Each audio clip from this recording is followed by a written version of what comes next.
1, 2, 3. Uh, oh boy. So let's see if I can get everything set up. Yeah, I'm running a wee bit late today, and boy howdy, that is unfortunate because I've been having a student, and it's been fantastic. It has been, and will continue to be fantastic.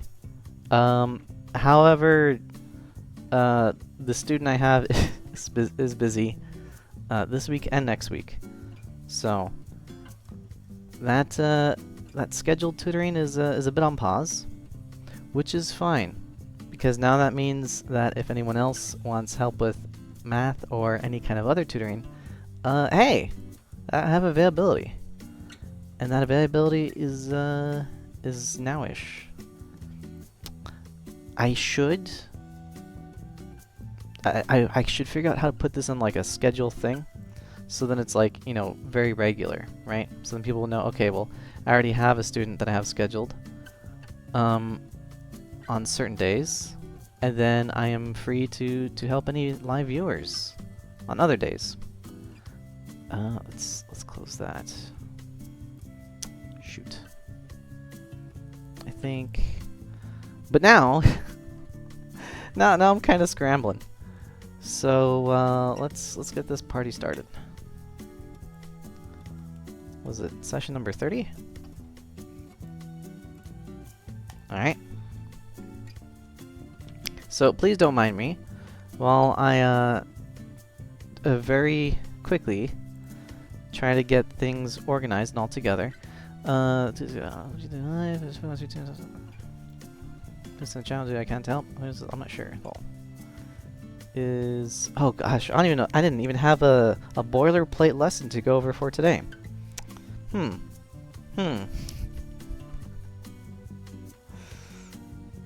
know what? I'll think of something. Is deck building math. All right. I know I'm slightly branching out, but I think doing math in relation to like personal finance is fun for me. But this is still Twitch, right? So doing, I think, math for other people who are interested in other subjects like games and gaming accessories, they'd be more interested in that. So, wait.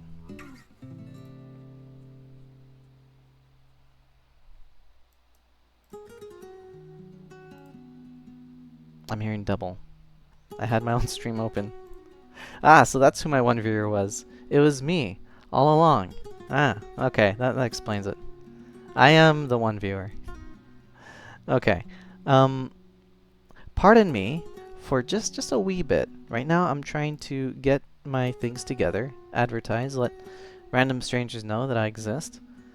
And but for now, I'm gonna put this here. I'll begin. Oh wait, I already put I am.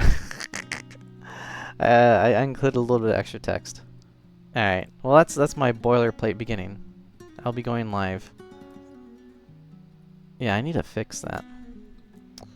So yeah, please don't mind me and scrambling to get this all together.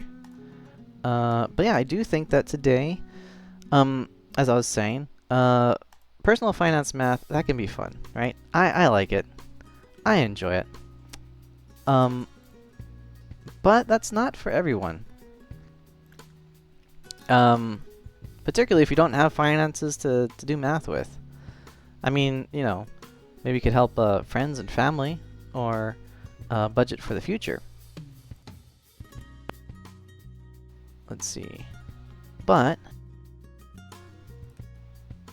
I am live until 8 p.m. Pacific Standard Time. But again, I think gaming math tends to work. So I remember doing something about like coordinates. A small thing, right? Just kind of an offshoot, a branch about how coordinates and understanding coordinate points in algebra can actually help you read maps in video games, because some of them actually use that. But it's, how do I put it? It's kind of hard to find examples on how math can be applicable to video games, right? Like even with, well, I shouldn't say that. I just have to be creative with it. But there isn't like a one-to-one, right? Because when you talk about like, okay, how long does it take to get to one place? Well, then you gotta do a little bit of math to figure out how much you need to budget for this expense or this trip, right? Because you're working with numbers inherently, you have a bit of math on that, right? But then when it comes to video game math, a lot of it's like, I should be drawing when I do this. My apologies. So when it comes to like money math, ooh, there's lag. It's very easy because these are like numbers and it translates into numbers. So things like budgeting,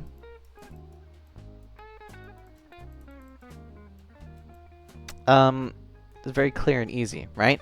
But when you look at like video game math, it's like very esoteric numbers. It's not quite like money. It's not quite like cards, like poker cards and odds of, you know, a card dropping, or like a hand being available, like Texas Hold'em. It's more like, all right, so you have a DPS, right? And it's calculated with some like weird esoteric formula where you have to you know, say, okay, well, what items do you have? What skills do you have? And then what's the boss's like defense? Wait, that's a poor looking shield. I guess something like this. No, that's very inappropriate looking. Okay, but something like a shield, right? And then there's probably like a formula for that where they might have like certain resistances, and then you got something like this, or there might be like an attack variance where you know, it isn't just like a raw straight number hit. It's more like a, you know, plus or minus 5 to 20% or something crazy, right? So when it comes to a lot of video game math, it's less of like, it's very less straightforward. There's a lot that you have to know about the game and its systems and its calculations before you can even actually do the math. It's just basically learning like a new math formula. Some of them are very straightforward, most of them are not. At least in video game terms, right? And then there's also, oh, what's another example? Things like drop chances, right? If there's like some kind of rare item that you want like a really, man, that's like super cool and awesome, but you gotta like farm and grind for it. I think maybe like a Final Fantasy rare drop. That's like a small percentage, and then, you know, you gotta know which mob it is, how you use it for. And then a lot of the math is really like, well, how do I optimize my time so I farm less, right? But then again, at that point, it's more just like, well, I mean, if you have things set up where you can just like, you know, take a few steps left and right and just spam A button, then then it's less about the math numbers and more like, okay, how much TV can I fit in while this grind happens? You know, how many episodes can I get in? What season can I start on? While I'm just AFK farming. Right? So those kinds of numbers when it comes to like drop chances isn't, again, it's not really a math problem, it's more like a how do I survive the boredom of the grind problem. So there's that. But what isn't so crazy and weird, but is still a little difficult, and I don't have the materials with me to really get into like the deep weeds of it, but deck building, right? So let's say, for example, you have a card game. It could be anything from like a poker to Magic to Yu-Gi-Oh to Pokemon to blah blah blah blah blah. Any flavor of the month card-based game, right? For each of those, there is a math, because there's almost a set number that you can work with, which is the number of cards. Number of cards. Oh! Yes, hi there. Yeah, so, let me, oh my goodness. Sorry, I have so many tabs open. It's hard to alt-tab into the proper one, because I'm a bit scrambling today. But yes, hi Toadette08. I am actually a tutor, and that's why I call myself VTutor. The eight's just kind of, because VTutor was taken. So I had to do a legally distinct number at the end. But yeah, actually for the past, I think 2 weeks, or maybe 3, I've had a student here that I was tutoring and just helping them with their homework. And what I have actually set up kind of looks like a drawing board, but it's actually conferencing software where I can have a viewer, if they want, to join in, and it's completely anonymous, right? So your name won't show up on the bottom. And then we could do a conference call, or you could use the chat either on Twitch or in the chat here. Test. Yeah, it is very cool. It took a bit of a setup to kind of get to work and not fall apart. But yeah, and anyone, well, I shouldn't say anyone, but with a very specific link I could send as a DM, whoever needs tutoring, they could join. And you can join on any kind of device, so we've tested it with the laptop, with desktop, with iPad, with iPhone, but I think there might be an issue with Android phones. I'm not quite sure. But you're able to kind of like touch screen draw their math problems, but what's better is if someone has a computer, because the whole reason why I'm doing this is because I'm a tutor, but like no one needs like physical tutoring. Everyone has like computer tutoring.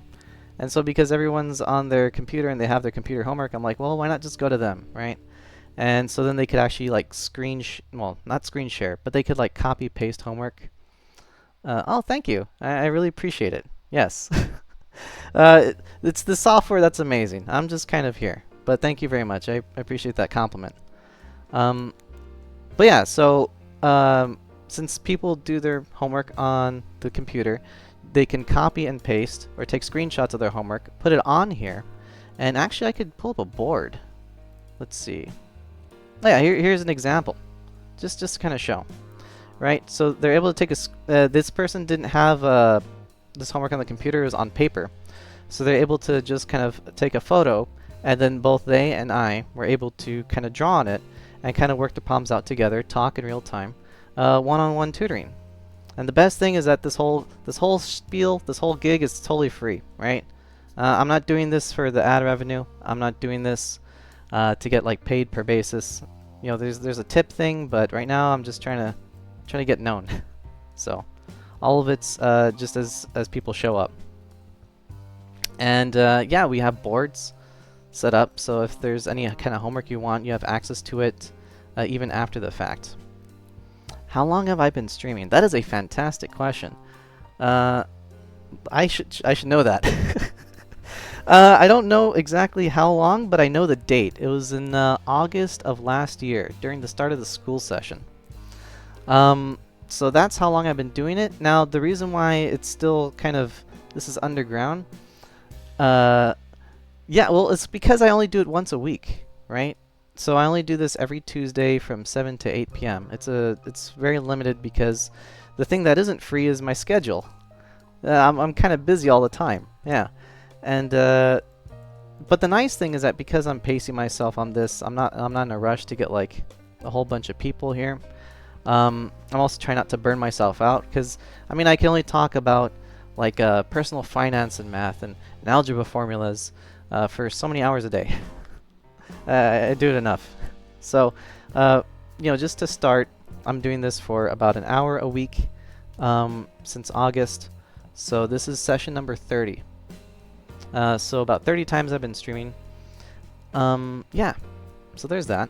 A few people have stopped by. I've also helped a college student with the unit circle and trigonometry.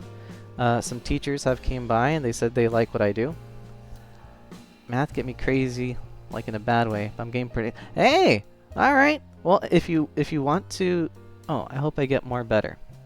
Well, that's fantastic to hear that you're improving, right? Because money is math. So the better you get at math, the better you get at handling money. So that's always a nice skill to get really good at. But yeah, if there's anything that you want to work on and talk about, I mean, I think it's just me and you. You can join on in, or if you want, you could give me like a. You're welcome to join this call thing, but I would have to send you a direct message.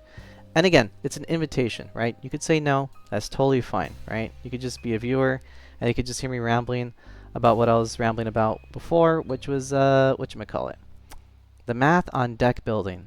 Yeah, like Yu-Gi-Oh and Magic the Gathering, how to make sure you have the optimal amount of cards so you don't get like a dead card in your hand. So I could just keep going like that. It's okay, but I'm good for now. I'm like a listening person. That's totally fine. Great. Just a heads up though, if you do have a problem or a subject that you'd like me to cover, let me know, and I can do that either today or next week, whenever. Whenever is, I guess, good for you, because it'll be there for you. And then I also have YouTube with my VODs. So if you miss a stream, there's that. So if you really want to listen to me ramble about the finance and silly things, we can go there. But hey, thank you for chatting. Really appreciate it. And thank you for listening. Dude, or like whoever you are, you're actually doing an amazing job. Like, oh, thank you again. Well, as far as I know, I'm the only person doing this. So I'm both the best and the worst, as far as I could tell. Because, yeah, a lot of, whatchamacallit, co-working and studying, it's kind of they do their own thing, right? And that's fair. That's fine. But I'm trying to do this as a service. So yeah, it is a little out there. And I again, appreciate the amazing compliment. It's very much appreciated. Now, sorry, I just need 1 second to figure something out. That is... I'm trying to also advertise, but you know, I'll save that for later. You're here, so let me just keep on talking.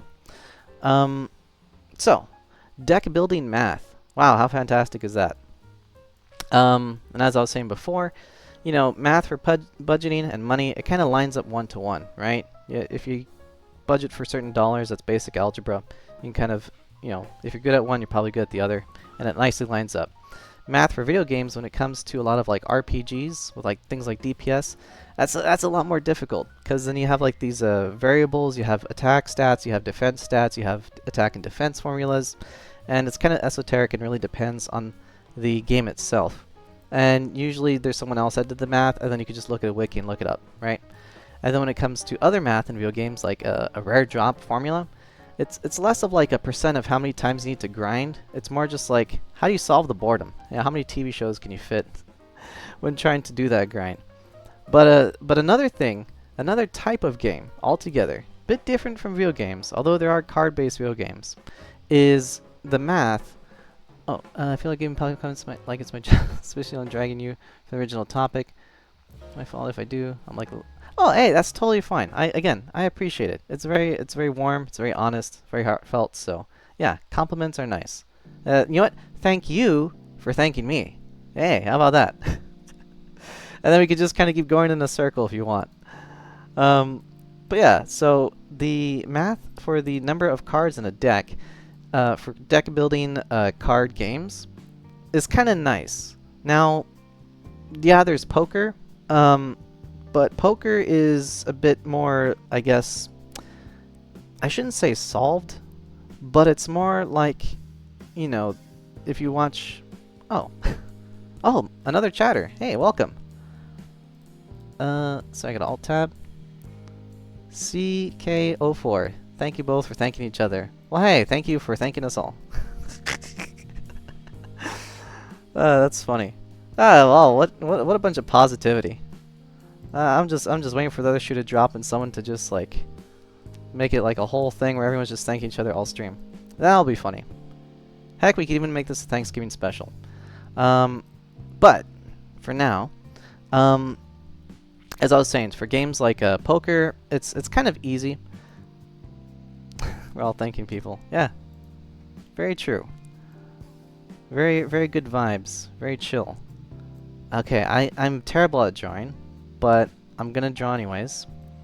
Let's see. Does this kind of look like a heart? Sure.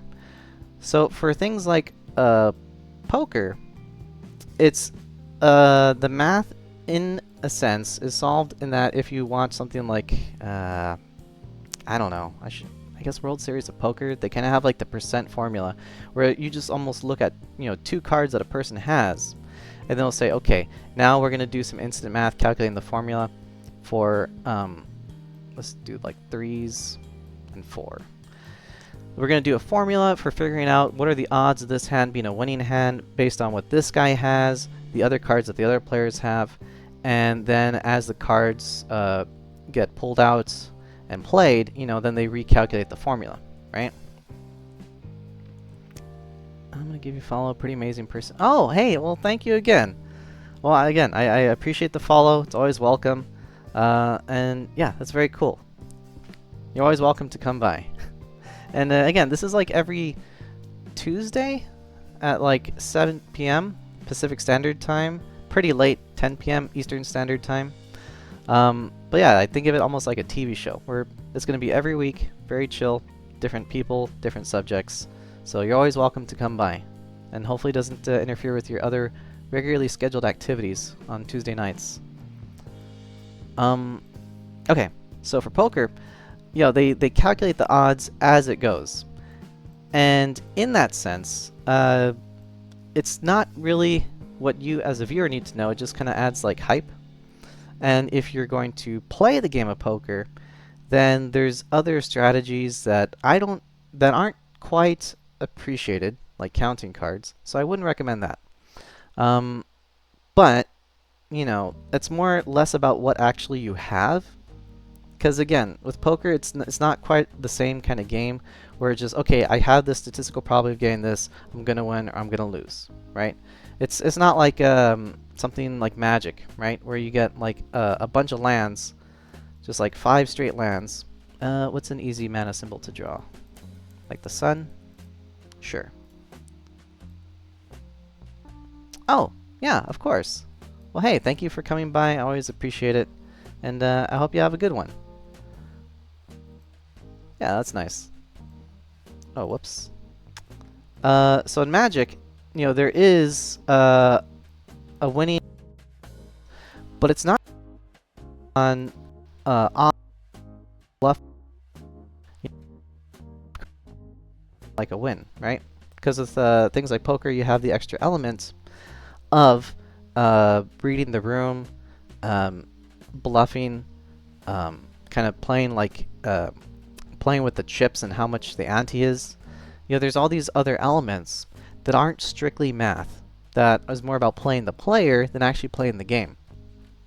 But when it comes to other card games, specifically trading card games, like, again, Yu-Gi-Oh! Magic the Gathering are the big ones that I know. I imagine there's others too. Oh my gosh, what's that one where you use creatures as mana as you play them? Duel Masters. Duel Masters is another one. Yeah. And Digimon, the card game. Oh my gosh, there's so many. Okay. But the point is that here, right, you can't bluff.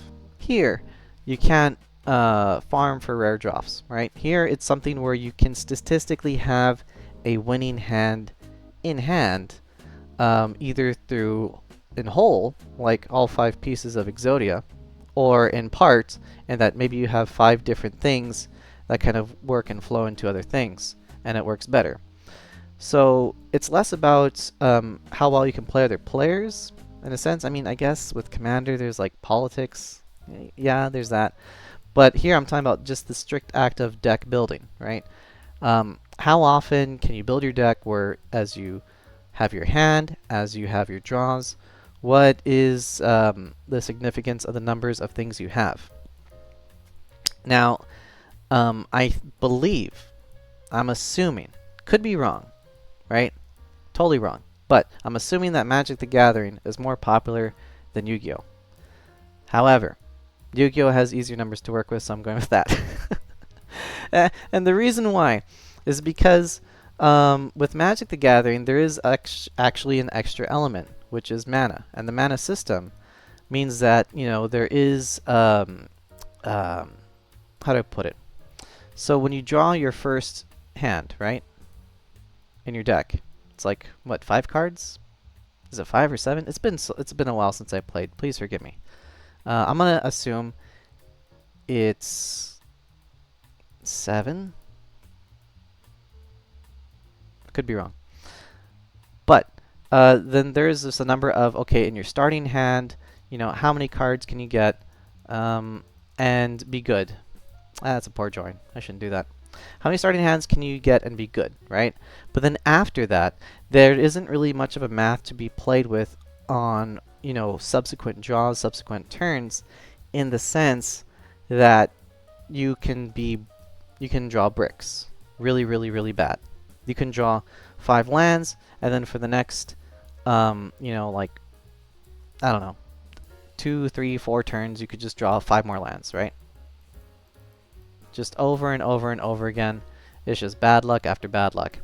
And the problem with that system, in a sense, is that this can affect all levels of play. I've seen pro tournaments where people just get mana flooded and it's just a disaster, right? It wasn't like the final game or anything, but I mean, it happens no matter what level player you're at. And even as a beginner, you know, that happens too. Now, there's ways to mitigate it, you know, and people like to talk about fetch lands, which are, in a sense, if you draw one of these special lands that is a legally distinct, not sun, but is something else like it, right? And then you're able to sacrifice it or exchange it, or some kind of way in which you change it into no longer being a land. So fetch lands, I guess lands that you would cycle out, or let's see. Yeah, I guess those are the only ones, huh? Fetch lands, land cycling lands, things that you would just change into an extra card draw, or make it so that you're less likely to draw a land on your next subsequent turn. That's okay, and the math is considered good, and a lot of pros think, you know, yeah, this has to be like the most optimal play where every time you can, you use these guys, right? Yeah, maybe. They're probably right. By some margins, that would work, right? But the thing is that you're working with, like, I don't know, let's say like 15 copies of a land, and then you reduce it by 1 to go to 14. That's not that big, right? It's a small percent or a fraction of a percent. Whereas if you're talking about going from like 3 cards down to 2 as part of your deck strategy, that's a huge change, right? By reducing from 3 to 2, then that almost like makes it, well, not quite twice, but like significantly less likely that you'll draw that next card that next turn, or even going forward if you do like a bunch of other crazy draws. So the Magic the Gathering math is more about, okay, how can I maximize these going from like 15 to 14s, and maybe later 14 to 13, and so forth. And then what are the odds of these cards I'm getting 4 ofs can be in my starting hand, and then these cards that have like 3 ofs be in my next draws, things like that. And the math is a lot more complicated because, again, you're kind of dealing with smaller numbers of things that you want and a big number of things that are bricks. And they don't quite match with each other nicely, if that makes sense. Yes, you can have things that, you know, maybe you play like mana rocks, which are kind of like half and half, where you need still mana to play into it, but then it cycles back into draws, which, you know, could be a land or another card. It kind of depends. And, you know, that's nice and all, but that's still a little complex. And it's kind of more like the math is based on feel rather than like actual hard numbers, in the sense that those that do the hard number math calculations can still be beaten. Because you got a wide variety, right, of cards that either do the same thing. You got a wide redundancy. All mana does the same thing. All of these 1 cards that I have 4 ofs, they do the same thing. And then maybe you have like another card that's similar to it, so now you basically have 8 ofs. There's a lot of problems and basically getting the same thing over and over and over again. And for Yu-Gi-Oh specifically, or sorry, for Magic the Gathering, that is, I think, an issue that not a lot of people talk about. And it's not really looked at as an issue either, because you think, well, that's just how the game is, right? Until you maybe look at something like Commander, where you have maybe one-ofs, except for basic lands, and then it's still a viable way to play. As I understand it, competitive Commander now is as fast as modern Magic used to be some years ago, or it's like a turn 2, turn 3 kind of game, even though they're all one-ofs, because it just shows the power of a one-of card going into another one-of card, going into another one-of card. And it's just kind of like in Yu-Gi-Oh terms, these are known as engines, where it just kind of goes from one card to another card, where there's a lot of deep synergies, especially if you have a guaranteed card like your Commander. Or maybe there's just this kind of feedback loop, depending on which Commander you have. So, to help understand the importance of deck building and not bricking, we could look at Commander, but I'd still like to go back to Yu-Gi-Oh! Because Yu-Gi-Oh! Is very different in that your mana, your engine, is your starting hand, basically. What you got, those 5 cards, that is everything. And this is kind of like a microcosm of the greater Magic the Gathering scene, right? Because in Magic the Gathering, maybe if you like draw bad cards on your first 5, you're like, this game, it's over. But in Yu-Gi-Oh! It's a bit different. And it's a bit more wide in that there's a different number of cards you could start with. So you could do 40, or you could do 60. And if I recall, in Magic the Gathering, it's either 60 and that's it, or, you know, for Commander, there's like 100. So because there's more overlap here, I'll probably be looking at 60. But Yu-Gi-Oh! Is also a bit different in that in Magic, you have maybe a 4 card limit. So let me just do this.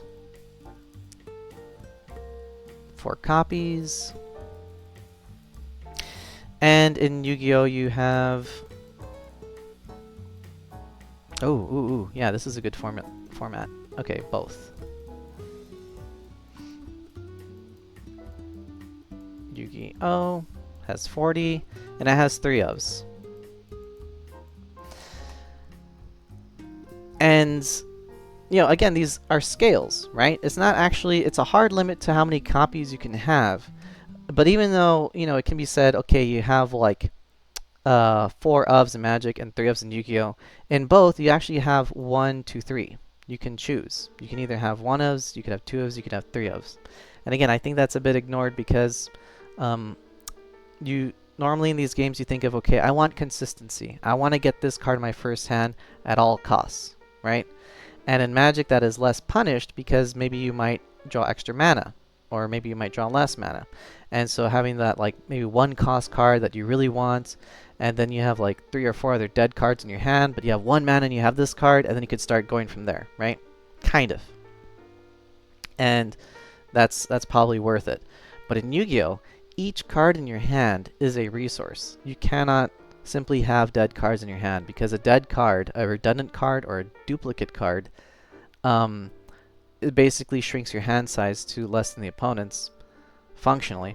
And if your cards are your gas, that's really, really, really bad. It's hard to emphasize how much to a non-Yu-Gi-Oh! Player how bad this is. But just I vaguely recall, right? And I have the receipt somewhere. You could ask me for the source if you want, but I totally forgot what it is, and I'd have to alt-tab and look it up now. But I do recall a particular Yu-Gi-Oh! Tournament where there's these 2 players that are playing identical decks, right? And they're basically playing the same type of cards. They're playing the same way. They had the same strategy, right? Player A, well, let's actually put the names below. Player A and Player B. But there was one difference. And the difference was that Player B, for a lot of his cards, for his stuff, he had, let's say, 3 ofs, right? Because he really wanted his deck to be very consistent. While the other player, he had 1 and 2 ofs. Now, what this did is it changed the formula a bit for them, because there was a little bit extra stuff, right? So let's say, for example, if they both needed, you know, maybe 3 cards, right? In a 5-card hand, right? They needed 3 cards, 1, 2, 3, and they both draw those 3 cards, and they are the cards that they needed. Perfect, right? That's great. Now, assuming that they have a bit of extra cards in their deck, right? Player B, for those 2 cards that he drew for his 5-card hand, they would usually be duplicates. They would be bricks. They would be cards that he couldn't use because maybe he'd have, you know, the same copy of a card, and this is like a once per turn card. And because it was a once per turn card, then he just he was limited to only using these 3 cards, right? That were viable, because the other 2 were basically dead. Whereas player A, because he only used 1 and 2's ofs instead of 3, then his deck was smaller, right? And he could have shrunk down, but I mean, I think they were using 40-card decks. And again, this isn't like an exact math, right? Because I'm not jumping there yet, but this is more like an illustrative example. Because he was running 1 and 2 ofs, then player A was able to fit in different kinds of cards in his decks. And what he put in there were things called hand traps. More hand traps. Now a hand trap is basically, how would I put it in Magic terms? I mean, Yu-Gi-Oh players would know what a hand trap is. In Magic terms, they would be like, almost quite like a counter spell. But it'd be like one of those cheap 1-cost counter spells. And because there's no mana, you could just play it straight from hand, right? So, you know, if there's like, and this would basically make this guy's hand more often than not, instead of duplicates of, you know, 1, 2, 3, 1, 2, player A would have 1, 2, 3, and 4, 5, which are the hand traps, the counter spells. And he would use these cards to, let's say, if player B plays card 1, he would use 4 to counter it, 2, counter that, and then player B is left with only card 3 to pop off with, right? To actually do a combo or to get something on the board.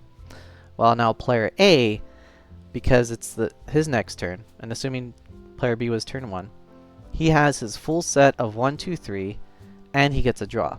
And on the flip side, right, if player A is the one going first, then he gets to do his full combo of 1, 2, 3, and player B, because he has no hand traps, no variants in his deck, then he has nothing to stop or counter that with.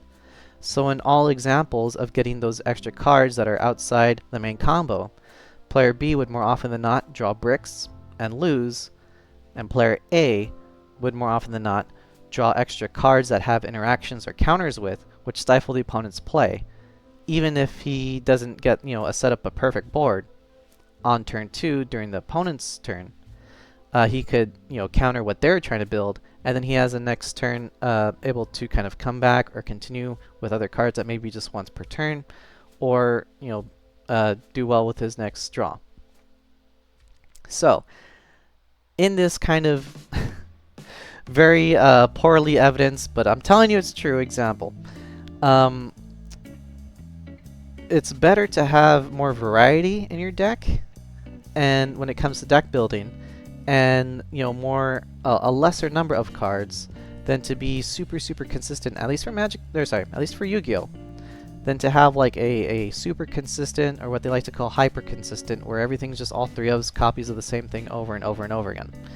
Because you're going to get a lot more bricks, and you're going to get a lot less interaction with which you could counter your opponent's maybe 1 or 2 card plays, and then they just are on the board with nothing, and then you could start popping off, right? So that's kind of some of the Yu-Gi-Oh wisdom that I think could be applied to Magic in the bit. And again, it's not really something I've seen talked about or kind of expanded upon, but it is evidenced by Commander. Because again, Commander is a singleton format where you only have 1 of each card, but because you only have 1 of each card, you know, you're forced into having 1-ofs.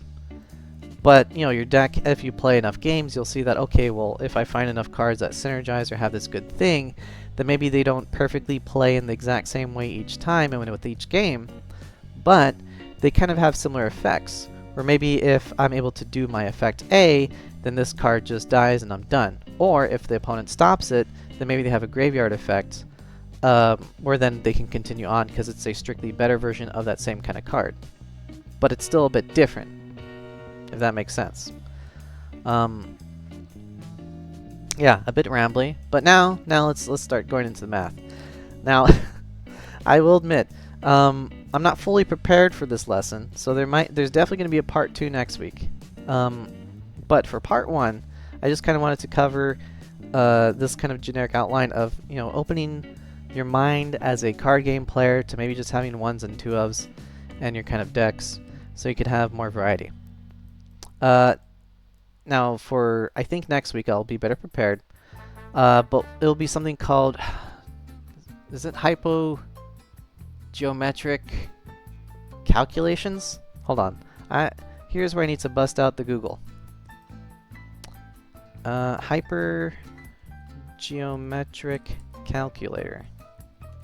If I'm pronouncing that, yeah. Alright, so the hypergeometric distribution probability.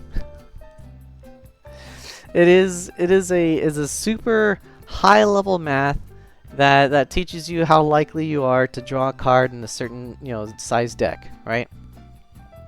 And we'll definitely be busting out the calculator for this one. I just have to figure that out, how to do it on stream. But for now, I want to kind of put the name out there. Let's see if I could screenshot. I don't think I can screen share.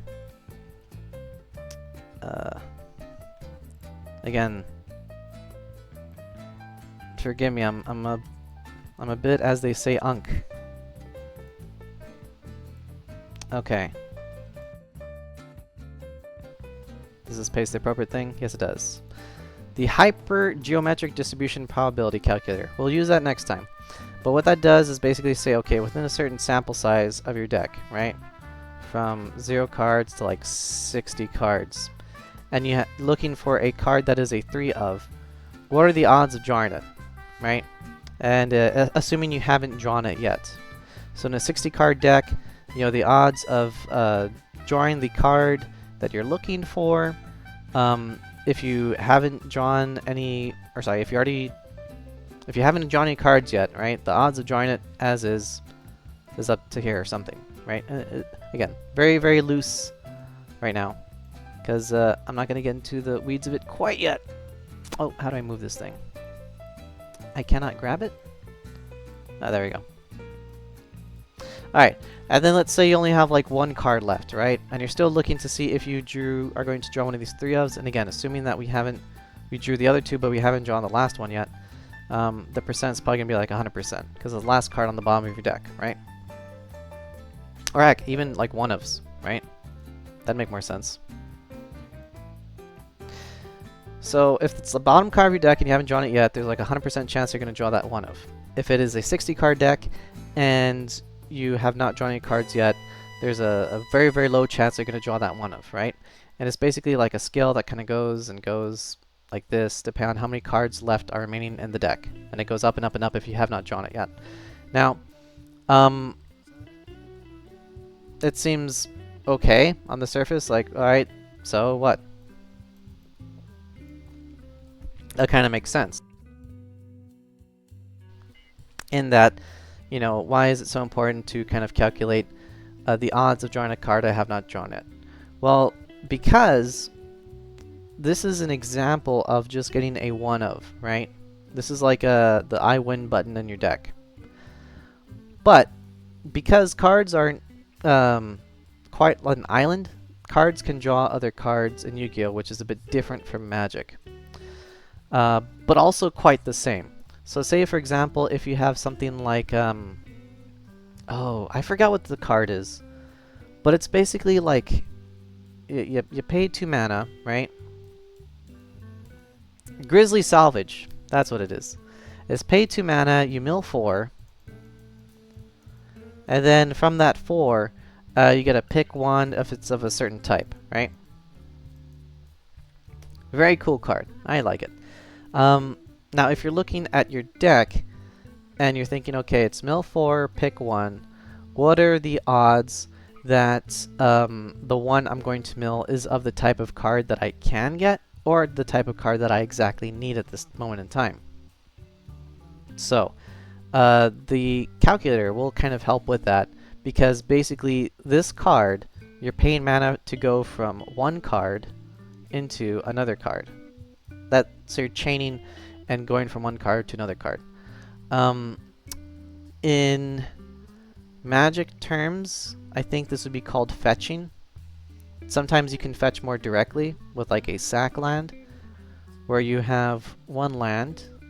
So sack one, get one from deck, which is very powerful, where you just have a card and it gets the exact card that you want or need directly from your deck.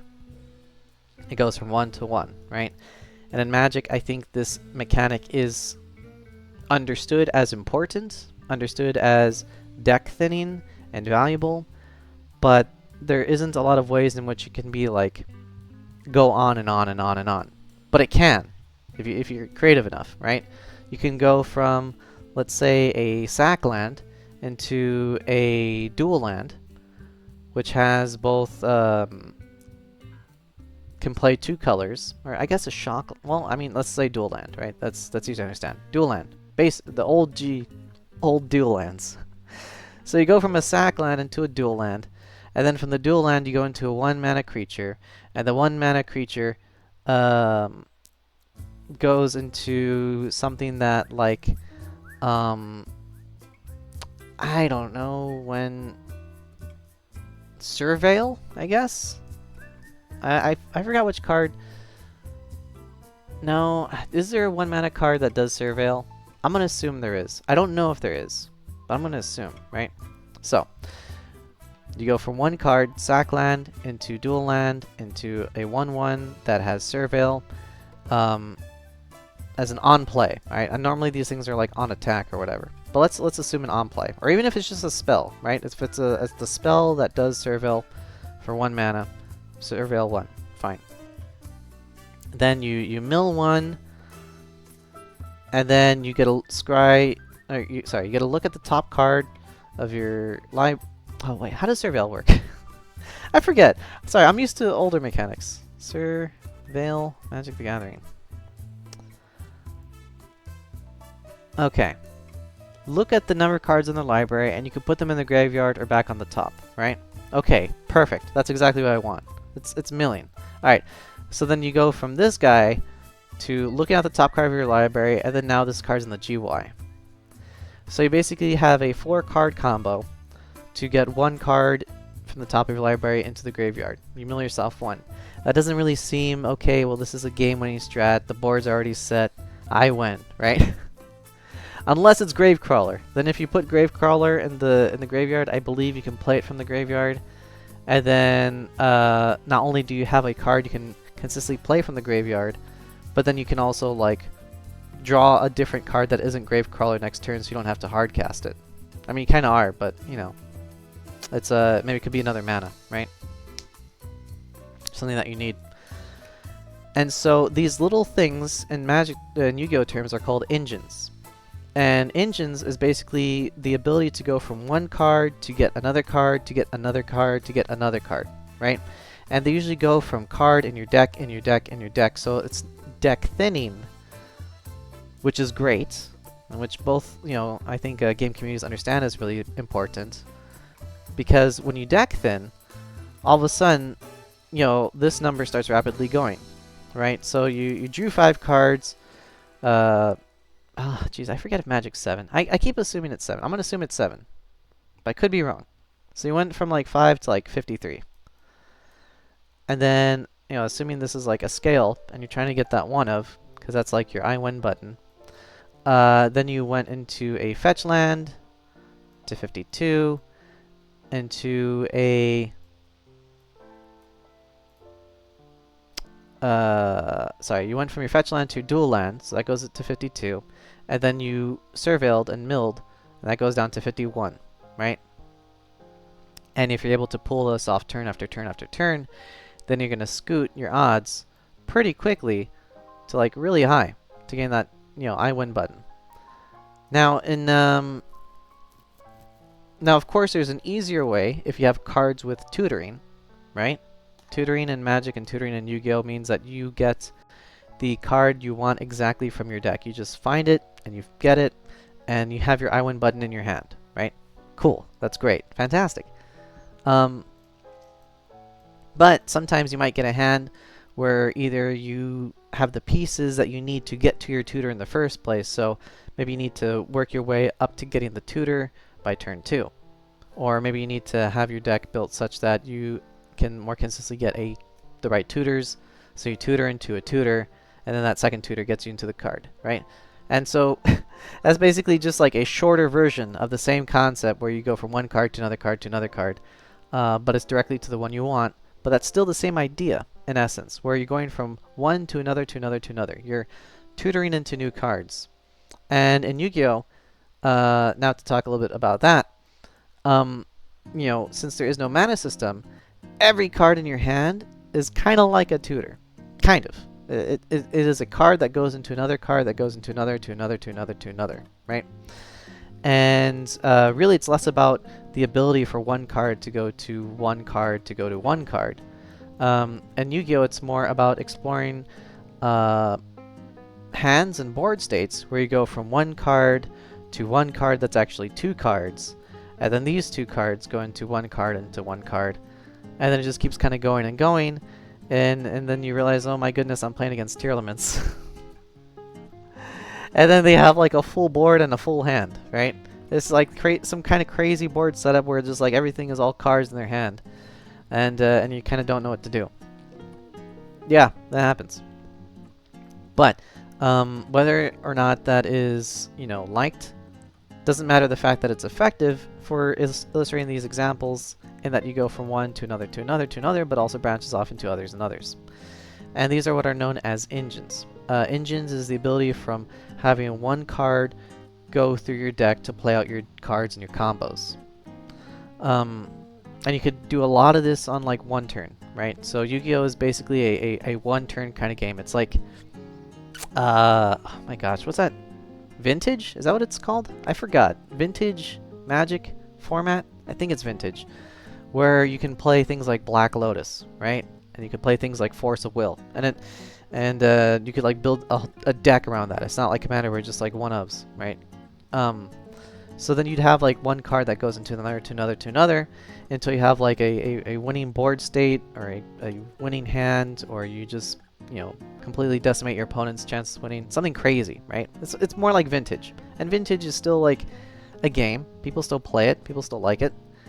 And Yu-Gi-Oh! Kind of resembles that a bit more because of the ability for cards to go from one to another. Alright, again, sorry if I'm rambling a bit, but I really want to stress this point because a lot of, I think, limitations to deck building is they think, okay, well, if I have enough of all these resources, of all these mana cards, then I could just go into this one big card and then I win the game. And that is a way to do it. That is perfectly fine. If that's fun for you, cool. But everyone knows that. It says so on the card. If you play this, a big stompy creature, you win the game basically, because no one can stop it. It has like hexproof and invincible and all this crazy stuff, right? But I'm talking more about the secret. That's more about deck building for mana and like being able to fetch that one card maybe. But this is more being able to not have a dead hand. Because again, in Yu-Gi-Oh! These one card combos could go from one to another, and it keeps going. And in Magic, I think that can be explored as well, where you go from one card to another. But this all begins with deck building in itself, because deck building determines your starting hand size. Like, yeah, that's kind of weird. But deck building determines your starting hand size, where if you draw duplicates or one of cards, you basically made your deck so you only have 3 cards in hand instead of 5.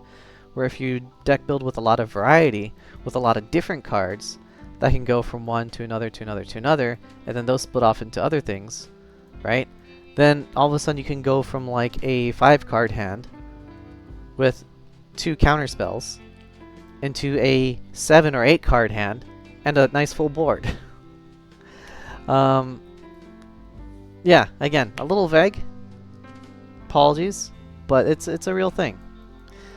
Alright, now how to do it. Again, starts with deck building. Now, I'm trying to do this in such a way that... Oh, jeez. Oh, shoot, it's already time. Okay, next time I will be much more specific about this part on how to use the hypergeometric distribution probability calculator onto deck build specifically, so that you can have better odds, right? But I also want to try to keep the examples generic, because if I go into very specific examples of this card is good or this card is good for this game or this format, then that kind of defeats the purpose and more about extolling the virtues of this one card in this card game that someone might not play, when really I just want to help understand that more variety, more engines, more more variety in your decks that you build can lead to frankly bigger hand sizes, better games, less bricking, stuff like that. Bit tricky, I know. Bit pioneering out there, but I know of one other guy who does this, and he does a great job of it. Not the tutoring thing. I think that's just me, but of like talking about this formula stuff. And if you want to look at his example specifically for Yu-Gi-Oh, I would say his name is Jesse Perez, and that's kind of my inspiration for this. But I kind of, again, want to explore a bit more vagueness because I really like Magic too. Yeah. Alright, so I'm going to try to save all this, and next time I will go more into the calculator, and we're going to have fun with that. Of course, again, if anyone needs help tutoring with actual math homework, that isn't just like fun and games, you know, it's about like passing classes, then yeah, please feel free to come by, send in a message. I can get you in here and we can actually, you know, work off what you got, because I'm a tutor. That's what I'm all about. But until then, until I can actually tutor someone with homework that they need help with, I'll tutor them with games that they need help with. And I think that'll be fun. And until next time, I'll see y'all next week. Yeah. Have a good one, and thanks for coming by.